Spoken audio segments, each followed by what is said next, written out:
Boa noite. As primeiras decisões de Donald Trump produzem reações dentro e fora das fronteiras dos Estados Unidos. A justiça liberta invasores do Congresso americano que ele perdoou. Estados vão aos tribunais pelo direito à cidadania para filhos de imigrantes ilegais. Ao responder a uma pergunta da repórter Raquel Crahenbull, Trump diz que os Estados Unidos não precisam do Brasil. O primeiro-ministro do Canadá promete retaliação se os americanos aplicarem impostos sobre produtos que importarem. No Oriente Médio, terroristas do Hamas anunciam que vão libertar mais 4 reféns mulheres. A surfista de ondas gigantes Maia Gabeira anuncia que vai se aposentar. Agora, no Jornal Nacional.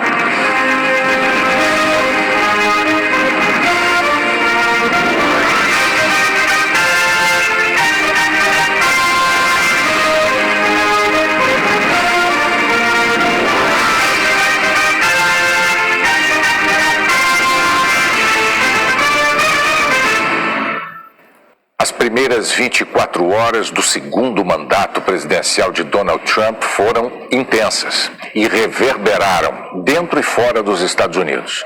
Houve reações aos decretos relacionados a questões tarifárias, ambientais, de diversidade de gênero, de saúde, de imigração. É o que você vai ver nesta edição do Jornal Nacional, que começa com a reportagem da correspondente Raquel Crahenbull. Ela acompanhou a assinatura dos decretos e obteve do presidente Donald Trump uma declaração nada diplomática. Ele disse que os Estados Unidos não precisam do Brasil. Nos primeiros minutos de volta à Casa Branca, Donald Trump chamou a imprensa para o escritório presidencial, o Salão Oval. A mesa estava cheia de pastas. Cada uma era um decreto, um ato que o presidente pode tomar sozinho, com força de lei, mas sem poder criar, modificar ou acabar com direitos que dependem da aprovação do Congresso.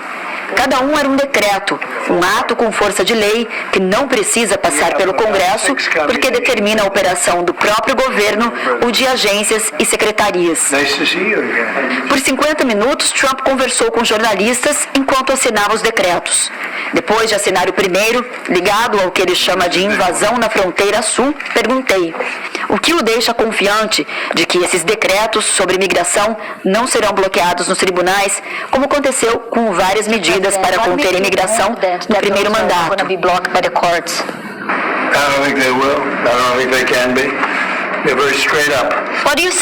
Perguntei qual era, para ele, a prioridade para a segurança nacional dos Estados Unidos.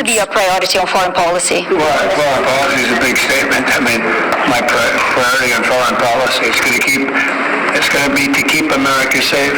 Very simple. Perguntei a Trump se ele conversou com Xi Jinping, presidente chinês, sobre a guerra na Ucrânia.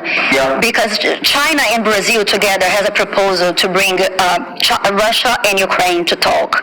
I'm ready. When are you going to talk with the Brazilian president? Brazil will get involved. Brazil's involved. This is a new one. Yeah. When are you going to talk to Lula? Are you from Brazil? I'm from Brazil. Perguntei quando Trump conversaria com o presidente brasileiro Lula e como vê a relação com o Brasil e com a América Latina. Latin America and Brazil. Great. Should be great. They need us much more than we need them. We don't need them. They need us. Everybody needs us. Quanto às declarações sobre o Brasil, a ministra interina das Relações Exteriores, Maria Laura da Rocha, disse que o governo brasileiro vai procurar trabalhar não as divergências entre os dois países, mas as convergências. Como uma autoridade aqui da Casa Branca afirmou, foi uma avalanche de informações e de ações executivas das primeiras horas de governo Trump. Quase 100 decretos, que envolveram desde ordens para facilitar a exploração de petróleo até aquelas que pausam programas que priorizavam a equidade racial e diversidade. Mas a maioria das assinaturas foi relacionada a ações para conter a imigração nos Estados Unidos. Trump declarou emergência na fronteira com o México, o que permite o envio de tropas militares para lá, e passou a considerar os cartéis mexicanos de traficantes de drogas como grupos terroristas. O presidente acabou com uma política que permitia que quem chegasse aos Estados Unidos pudesse esperar aqui dentro por uma audiência com a Justiça de Imigração e cancelou todos os agendamentos de quem já esperava por essas audiências.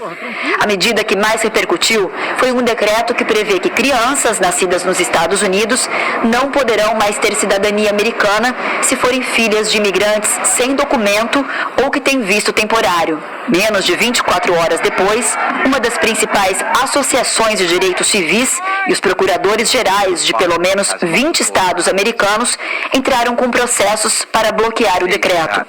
Eles afirmam que a ordem de Trump fere a Constituição. A 14ª emenda diz que pessoas que nascem ou são naturalizadas nos Estados Unidos e estão sujeitas à jurisdição do país são consideradas americanas.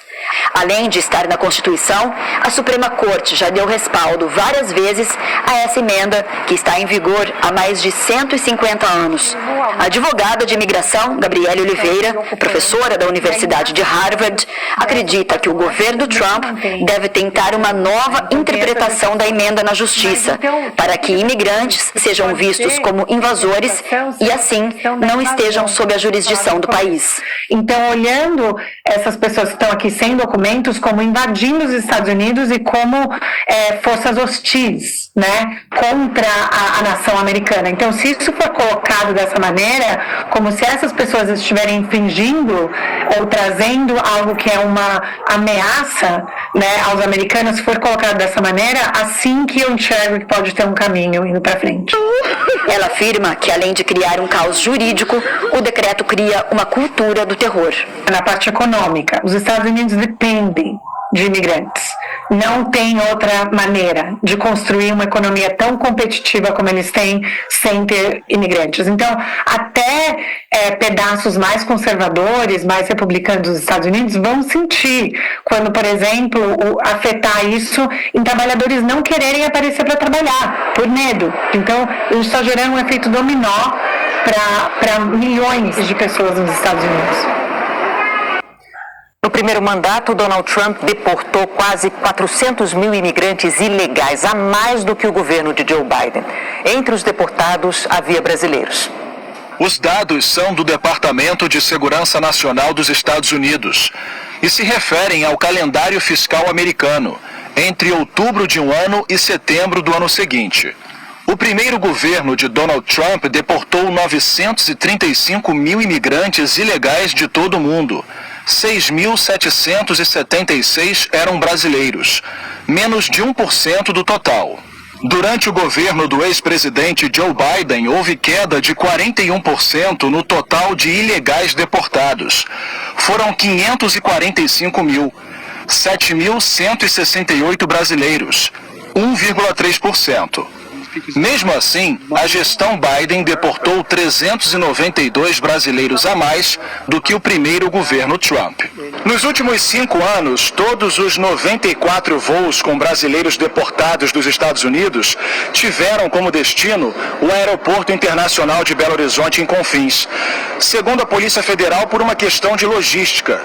É que a maioria dos imigrantes ilegais tem origem nos estados de Minas Gerais, Goiás e Espírito Santo. A agência de imigração americana, ela nos contacta com uma antecedência razoável e nos manda um nome daquelas pessoas que serão deportadas. A Polícia Federal cabe fazer a seleção desses nomes, verificar eventuais antecedentes criminais ou mandados de prisão e fazer a recepção dos mesmos aqui em território brasileiro. A grande maioria são pessoas que não possuem antecedentes criminais, são pessoas que vão exclusivamente para trabalhar nos Estados Unidos. Os voos fazem parte de um acordo bilateral assinado pelos Estados Unidos e Brasil em 2018 e que continua em vigor. No início da noite de hoje, na Catedral de Washington, o presidente Donald Trump foi surpreendido por um apelo da bispa da capital americana. Marian Edgar Butte se dirigiu a ele e pediu misericórdia e compaixão para com os imigrantes. E também lembrou as pessoas impactadas pela posição do presidente sobre gênero. Ontem, Trump disse que agora, nos Estados Unidos, só existem o masculino e o feminino. Millions have put their trust in you.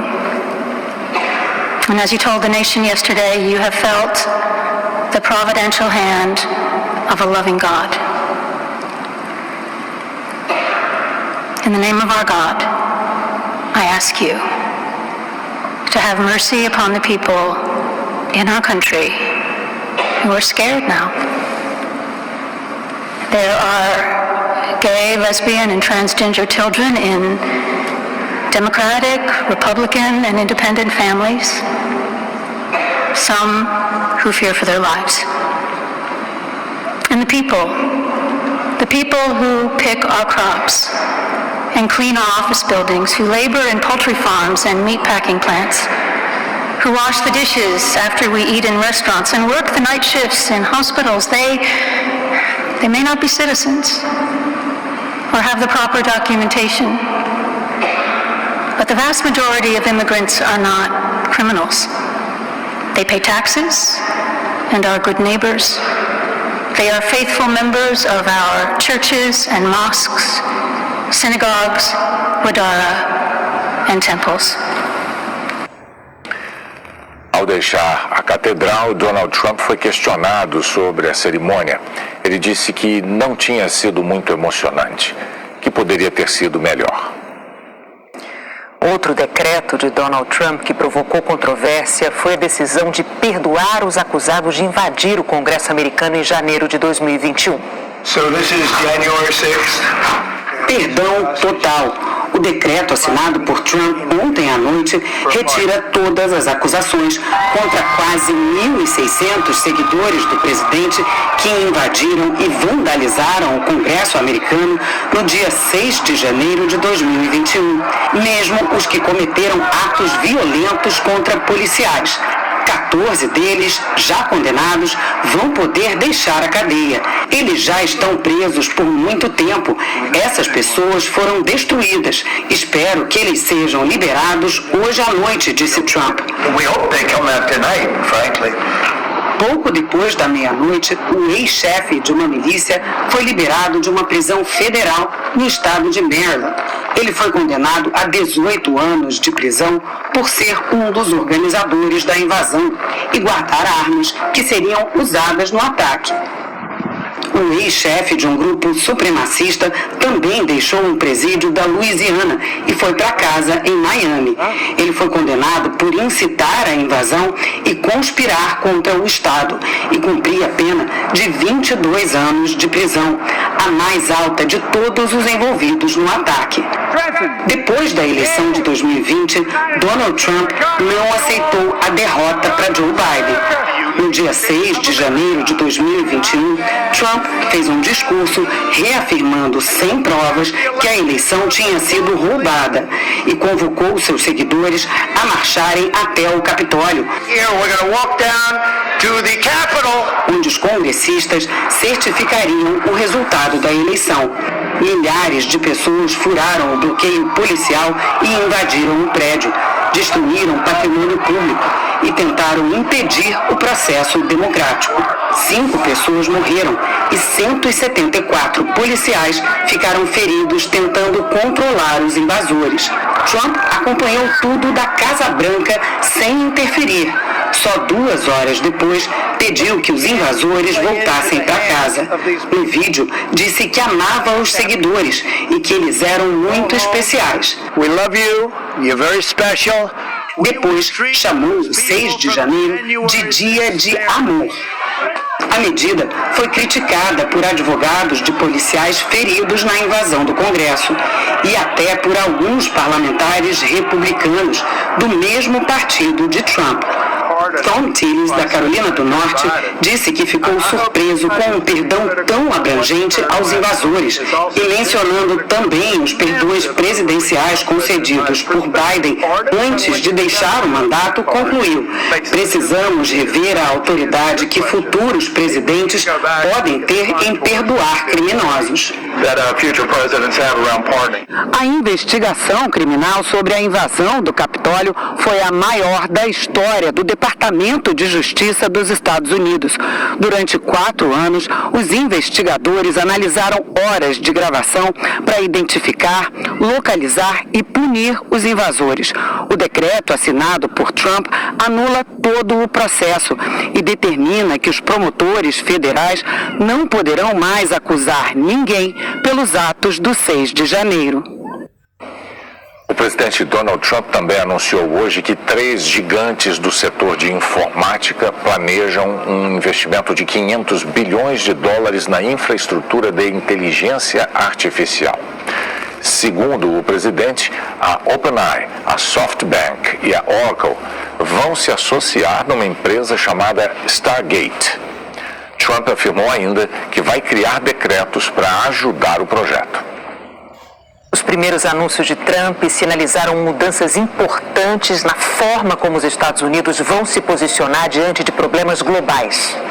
Todo mundo ouviu falar da Organização Mundial da Saúde durante a pandemia. A agência da ONU que fazia levantamentos e promovia estratégias e regulações globais para que os países enfrentassem o coronavírus juntos. Além disso, a organização ajuda a coordenar o combate a epidemias, promove a vacinação, compartilha informações e leva remédios e suprimentos até zonas de guerra. Os Estados Unidos são o país que mais financia a OMS. Nos últimos 2 anos, doaram quase $1,3 bilhão.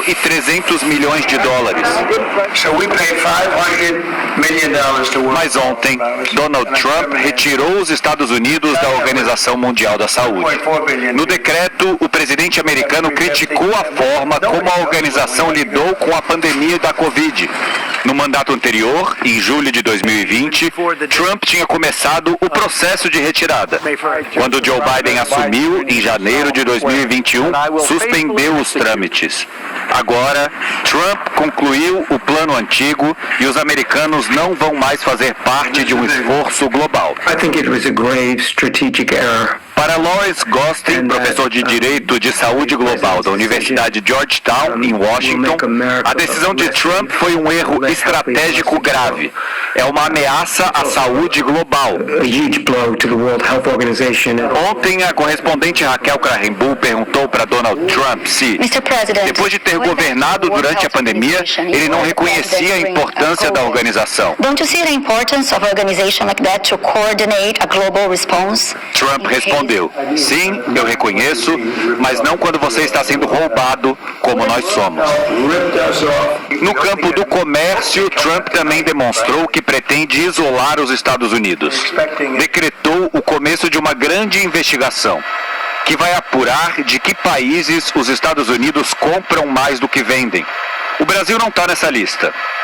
Mas Trump ameaçou taxar em 100% as importações vindas dos países dos BRICS, se o grupo adotar outra moeda no lugar do dólar para fazer negócio. Inicialmente formado por Brasil, Rússia, Índia, China e África do Sul, o BRICS agora também tem Egito, Etiópia, Irã, Arábia Saudita e Emirados Árabes. Trump prometeu medidas mais imediatas contra seus vizinhos. Disse que a partir de 1º de fevereiro, Canadá e México veriam tarifas de 25% sobre suas vendas para os Estados Unidos. Durante a campanha e no discurso de posse ontem, Trump prometeu diminuir os impostos pagos pelos americanos e substituir por tarifas sobre importações.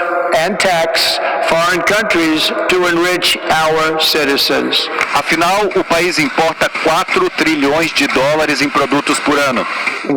O professor Jeffrey Anderson, da Universidade de Georgetown, afirmou que a posição dos Estados Unidos como superpotência é extremamente dependente da ajuda dos seus aliados, que o país não é capaz de ser autossuficiente e que há movimentos na Europa para criar novos tipos de acordos multilaterais, em preparação ao que já se esperava depois da eleição de Trump.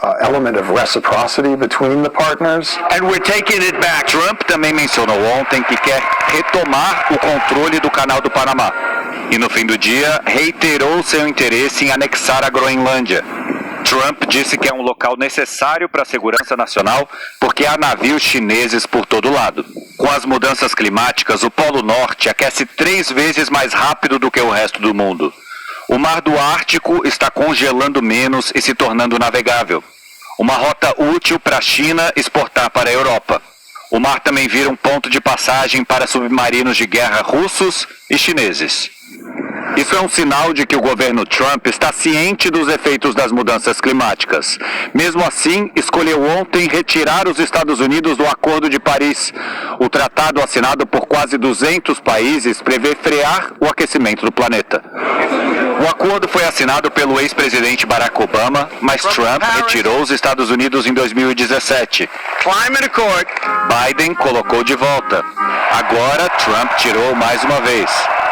Os Estados Unidos são o segundo país que mais emite gases causadores do efeito estufa, atrás apenas da China. Donald Trump quer ampliar a exploração de petróleo e gás, combustíveis fósseis que causam o aquecimento global. Se transformou em bordão. Perfure, baby, perfure. We will drill, baby, drill. Organizações internacionais e líderes de outros países reagiram a essas primeiras medidas de Donald Trump. A Organização Mundial da Saúde disse que tem uma parceria de mais de 7 décadas com os Estados Unidos e declarou esperar que o governo Trump reveja a decisão de tirar o país da OMS. We hope the United States will reconsider. Muy buenos días. A presidente do México disse que é importante manter a cabeça fria. Sobre a questão migratória, Claudia Sheinbaum afirmou que o governo dela vai atuar de maneira humanitária. Ela também reagiu à decisão de Trump de rebatizar o Golfo do México como o Golfo da América. Disse que para os mexicanos e para o resto do mundo, o Golfo do México ainda tem o mesmo nome. Para nosotros sigue siendo Golfo de México y para el mundo entero. O primeiro-ministro do Canadá, Justin Trudeau, prometeu retaliar se Trump seguir com a ideia de aplicar tarifas de 25% sobre produtos do país. O ministro das Relações Exteriores da Rússia comentou a avalanche de decretos de Trump. O objetivo nunca muda, seja um democrata ou um republicano na Casa Branca. O objetivo é ser mais forte que o adversário, disse Sergei Lavrov. O primeiro-ministro da Hungria, Viktor Orbán, disse esperar que a presidência de Trump fortaleça a direita na Europa. A premier da Itália, Giorgia Meloni, declarou que quer ampliar a parceria com os americanos. O começo do segundo mandato de Trump, claro, também repercutiu aqui no Fórum Econômico Mundial, em Davos, na Suíça. O evento reúne participantes de mais de 130 países. Nos debates e discursos, o dia foi marcado por expectativas e preocupações. O presidente da Ucrânia destacou que o mundo está de olho em Washington e que os ucranianos precisam de uma Europa unida. What will happen to alliances? Brasília e Quitá. Depois, Volodymyr Zelensky conversou com um pequeno grupo de jornalistas e contou que a equipe dele está tentando marcar um encontro com Trump, que já prometeu acabar com a guerra. Perguntei sobre o plano de paz elaborado pelo Brasil e pela China. Volodymyr Zelensky afirmou que o trem do Brasil passou, que o presidente Lula perdeu o papel para mediar o conflito com a Rússia e que isso não vai mudar agora com Trump. A China defendeu a importância do multilateralismo, do combate às mudanças climáticas e do livre comércio. Protecionismo não leva a nada e não há vencedores em uma guerra comercial, afirmou o vice-primeiro-ministro Ding Xuexiang. O primeiro-ministro da Alemanha disse que o mundo não precisa entrar em debates existenciais a cada declaração que for feita em Washington. Olaf Scholz afirmou: o isolamento tem um preço. A presidente da Comissão Europeia disse que o bloco está pronto para negociar com os Estados Unidos de forma pragmática, mas mantendo seus princípios. Ursula von der Leyen também defendeu o acordo do clima de Paris. Continua sendo a melhor esperança para a humanidade, afirmou. Também em Davos, o ministro de Minas e Energia, Alexandre Silveira, avaliou que, com Trump focado em combustíveis fósseis, o Brasil ganha oportunidades para investimentos em energia verde. O Brasil é solo fértil para receber esses investimentos. Nesse momento especial, onde nos Estados Unidos se apregou o negacionismo ambiental, nós estamos demonstrando as nossas potencialidades como o país da sustentabilidade. Aqui no Brasil, autoridades consideram que a decisão de Trump de retirar os Estados Unidos do Acordo de Paris vai impactar a Conferência Mundial do Clima, COP30, marcada para o fim desse ano em Belém. O Brasil este ano estará no centro dessas decisões sobre o combate ao aquecimento global. Em novembro, a COP30, Conferência das Nações Unidas sobre a Mudança no Clima, vai reunir líderes mundiais, cientistas, organizações não governamentais e representantes da sociedade civil. Desde ontem, uma comitiva da ONU inspeciona em Belém as obras para a COP30. O hangar Centro de Convenções da Amazônia vai passar por grandes mudanças e o Parque da Cidade está sendo construído em uma área de 500 mil metros quadrados, onde ficava um antigo aeroporto. Em Brasília, o presidente Lula escolheu o embaixador André Correia do Lago para presidir a COP30. Ele é o atual secretário de Clima, Energia e Meio Ambiente do Ministério das Relações Exteriores. Ao lado dele, no anúncio, estava a ministra do Meio Ambiente, Marina Silva, que ontem manifestou grande preocupação com a política climática de Donald Trump. Em nota, Marina disse que será fundamental que a governança climática crie anteparos para evitar avanços da força gravitacional negacionista. André Correia do Lago disse que a postura de Trump traz dificuldades para a COP30. Não há a menor dúvida que terá um impacto significativo na preparação da COP e na maneira como nós vamos ter que lidar com o fato de que um país tão importante está se desligando desse processo. Estão saindo do Acordo de Paris, mas eles continuam membros da Convenção do Clima. Então, sim, há vários canais que permanecem abertos, mas não há a menor dúvida que é um anúncio político de muito impacto. Em Davos, na Suíça, o governador do Pará, Helder Barbalho, reiterou o convite para Donald Trump participar do encontro. Os Estados Unidos, como economia que lidera o planeta, como líder nas emissões, junto com a China, não podem de maneira alguma estar fora deste debate.